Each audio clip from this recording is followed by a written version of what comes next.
कि जिस प्रकार की बातें इंडी गठबंधन और कांग्रेस पार्टी कर रही है वो चोरी की बात नहीं है, जो एक पुराना स्लोगन है, चोर मचाए शोर।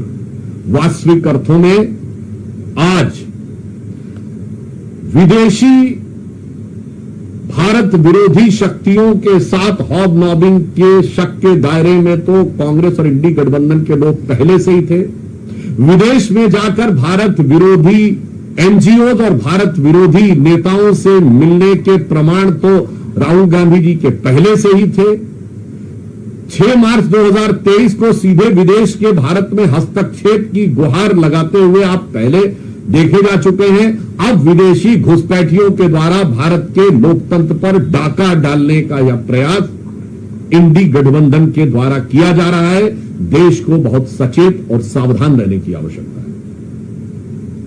और एक बिंदु मैं और कहना चाहूंगा, राहुल गांधी जी लगातार, और कांग्रेस पार्टी और इंडी गठबंधन, क्योंकि मैं मानता हूं राहुल गांधी जी एक व्यक्ति नहीं है, ये एक विचार है और ये कुछ ऐसी शक्तियों के हाथ के हथियार हैं जो शायद राहुल गांधी खुद भी समझ पाते हैं, नहीं मुझे आइडिया नहीं। पर मैं एक बात कहना चाहता हूं, बताइए आप कितनी बार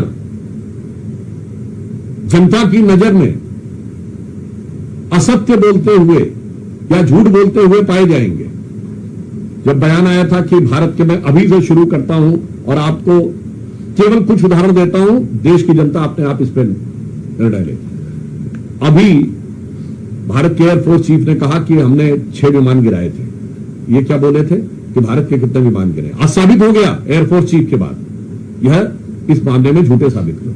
पॉइंट नंबर 2, भारत के साथ अमेरिका की जो डील हुई, इन्होंने कहा था कि अमेरिकी राष्ट्रपति का बयान सही है, तो इसका मतलब वो सो कॉल्ड युद्ध विराम, जो युद्ध विराम कभी नहीं था, वो किस लिए हुआ था?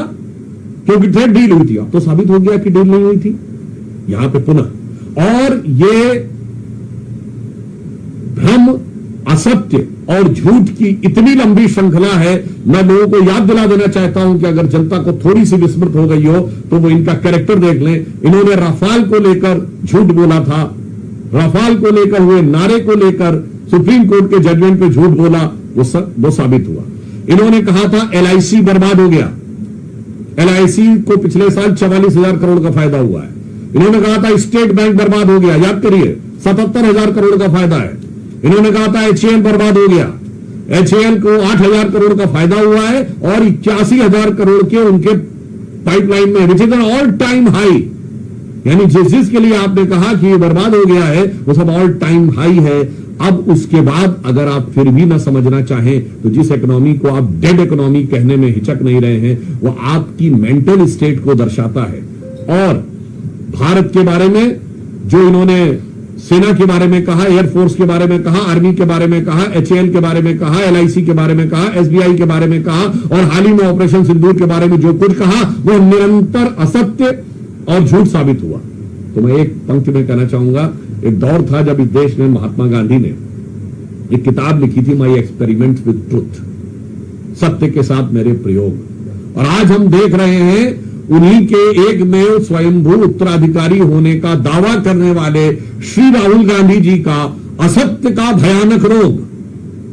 मैं माई एक्सपेरिमेंट विद अनट्रूथ इसलिए नहीं कह रहा हूं क्योंकि माई एक्सपेरिमेंट विद अनट्रूथ भी एक किताब है जो माइकल एंडरसन की लिखी हुई है, मगर यहां पर अगर आप देखें तो that was my experiment with truth and this is a disasters experiment with untruth. वहां महात्मा गांधी थे जो सत्य के साथ प्रयोग था, यहां असत्य का भयानक रोग है।